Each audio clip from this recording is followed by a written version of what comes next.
আসসালামু আলাইকুম। কেমন আছেন সবাই? আশা করি যে যেখানে আছেন সবাই ভালো আছেন। পুঠিয়া রাজবাড়ি বাংলাদেশের রাজশাহী জেলার পুঠিয়া উপজেলায় অবস্থিত একটি প্রাসাদ। এটি 1895 সালে মহারানী হেমন্ত কুমার দেবী তার শাশুড়ি মহারানী শরৎ সুন্দরী দেবীর স্মরণে নির্মাণ করেছিলেন। এই যে দেখছেন এই লোহার সিন্দুক, এটা সেই আমলেরই পুঠিয়া রাজবাড়িরই। এটা পুঠিয়া রাজবাড়ির ভিতরে একটা জাদুঘর আছে, এখানে তারা এটা সংরক্ষণ করে রেখেছে। এটার মধ্যে হয়তো ওই সময় তারা অনেক কিছু রাখতো, হয়তো মূল্যবান হীরা মানিক এগুলো রাখতো হয়তো বা। তো এটা আর এই যে দেখছেন এটা এই প্রাসাদের সামনেই একটা আছে দোল মন্দির আছে। তো এখানে যখন রথযাত্রা হতো তখন এই রথযাত্রার জন্য এটা ব্যবহার করা হতো। বিশাল বড় অনেক এরিয়া নিয়ে অনেকগুলি মন্দির সহ এবং আশেপাশে অনেকগুলি পুকুর সহ এই রাজবাড়িটা নির্মিত। সপ্তদশ শতকে মোগল আমলে তৎকালীন বাংলার বিভিন্ন রাজ্যের মধ্যে পুঠিয়া জমিদার ছিল অন্যতম। কথিত আছে যে জনৈক নীলাম্বর মোগল সম্রাট জাহাঙ্গীরের কাছ থেকে রাজা উপাধি লাভ করার পর সেটি পুঠিয়া রাজবাড়ি রূপে পরিচিতি লাভ করে। 1744 সালে জমিদারি ভাগ হয়। সেই ভাগাভাগিতে জমিদারের বড় ছেলে পান সম্পত্তি 5.5 আনা এবং অন্য 3 ছেলে পান 3.5 আনা। 1950 সাল পর্যন্ত জমিদারি প্রথা ছিল। প্রথা বিলুপ্ত হলে পুঠিয়া রাজবাড়ির জমিদারি ও বিলুপ্ত হয়। কিন্তু জমিদারি বিলুপ্ত হলেও সে আমলে নির্মিত তাদের প্রাসাদ, মন্দির ও অন্যান্য স্থাপনা এখনো টিকে আছে। এটা হচ্ছে ভিতর দিয়ে ঢুকলে, পুঠিয়া রাজবাড়ির ভিতরে ঢুকলে এটা হচ্ছে বাড়িটার পেছন সাইড। এটা তো একটা শুধু সামনে, পিছনে আরো অনেক বড় মন্দির এবং যেই ঘাটে রানী গোসল করতেন সেগুলো আছে এবং সেই ঘাটটা এখনো সুন্দর করে বাঁধানো আছে। এই যে একটা দেখছেন, এটা বড় আহ্নিক মন্দির বলে, অনেক বড় পরিসরের জায়গা।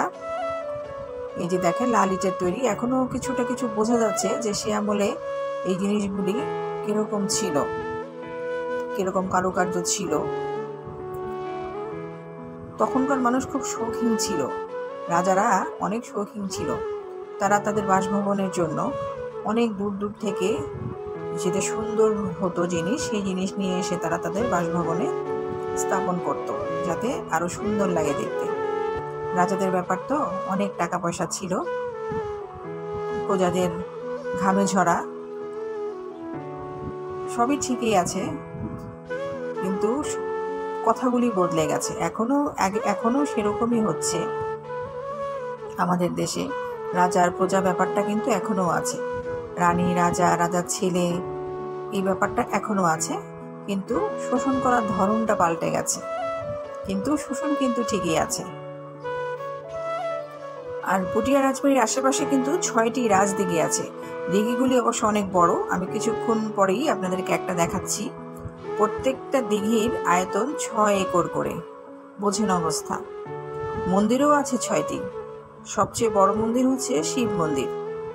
এছাড়া আছে রাধা গোবিন্দ মন্দির, গোপাল মন্দির, গোবিন্দ মন্দির এবং দোলমঞ্চ। এগুলোই এখন কিভাবে পড়ে আছে খা অবস্থায়। দিনের বেলা একরকম লাগলেও রাত্রের বেলা আমার মনে হয় না এখানে কেউ ভয়ে আসে। শুনশান নীরবতা, দিনের বেলায় কেমন যেন গা ছমছম করে। এখানে এই যে জিনিসগুলো এগুলো বোধ হয় পরবর্তীতে সময় এই যে বসার জন্য করা হয়েছে। আর এইটা হচ্ছে রানীর হেমন্ত কুমারী দেবীর, এটা হচ্ছে পুকুর পাড় যেখানে সে একসময় গোসল করতে আসতো। বিশাল বড় পরিসরে এই আপনার পুঠিয়া রাজবাড়িটি অবস্থিত। আর এই যে দেখছেন এখানে অনেক বড় আপনার এটা পুকুর না দিঘি বলা যায়, আসলে অনেক গভীর, কিন্তু এই জায়গাগুলি সেই সময় এবং এটা স্পেশালি এটা আটকে দিয়েছে যাতে ওই পাশ থেকে কিছু দেখা না যায়। তাদের পুরাটাই সেভ করে রেখেছে ঘাট সহ দুই সাইডে। দেখেন কি বিশাল অবস্থা। এখানে এরা এভাবেই বানিয়ে রেখেছে। আরেকটা পরে একটু জিনিস আমি আপনাদেরকে দেখাবো। এই যে দেখেন ঘাটটা, তো কেমন লাগছে বোঝার জন্য এই সিঁড়ি দিয়েই এক সময় এই মহারানী এখানে নামতেন তার দাস দাসী সহ, এবং এখানে সে গোসল করতেন। তো আমিও নেমে নেমে সেই পানিটা স্পর্শ করতে চাচ্ছিলাম দেখার জন্য যে আসলে কেমন লাগে। বেশি দূর যেতে পারিনি, পানিটা আসলে খুবই ময়লা ছিল, কিন্তু আমি পানিটা ধরেছি। আর সেই জিনিসটা আসলে যে কেমন লাগে। আচ্ছা, আপনাদের কাছে যদি টাইম মেশিন থাকতো, আপনারা কোন যুগে যেতে চাইতেন, কোথায় যেতে চাইতেন জানাবেন তো আমাকে। তো এই যে এখানে সেদিন প্রচণ্ড গরম ছিল, কিন্তু আমি আসলে গরমটা ভুলে গিয়েছিলাম এগুলো দেখে। আপনারা তো যারা আমার নিয়মিত ভিডিও দেখেন তারা কিন্তু জানেন এ ধরনের প্রত্নতত্ত্ব আমার কত ভালো লাগে। আমি এই সমস্ত জায়গায় গেলে প্রতিটা জিনিস আসলে চোখ দিয়ে দেখি আর মন দিয়ে অনুভব করার চেষ্টা করি যে সেই সময় কেমন ছিল তাদের চালচলন, কিরকমভাবে তারা চলাফেরা করতো, এই জিনিসগুলো আমি ভাবি। আর এই যে একটা দেখি আপনাদেরকে দেখিয়ে দিয়েছি, এরকম আরও অনেকগুলি দেখেছিল। আমার এই ভিডিওটা ভালো লাগলে সাবস্ক্রাইব করবেন। ভালো থাকবেন।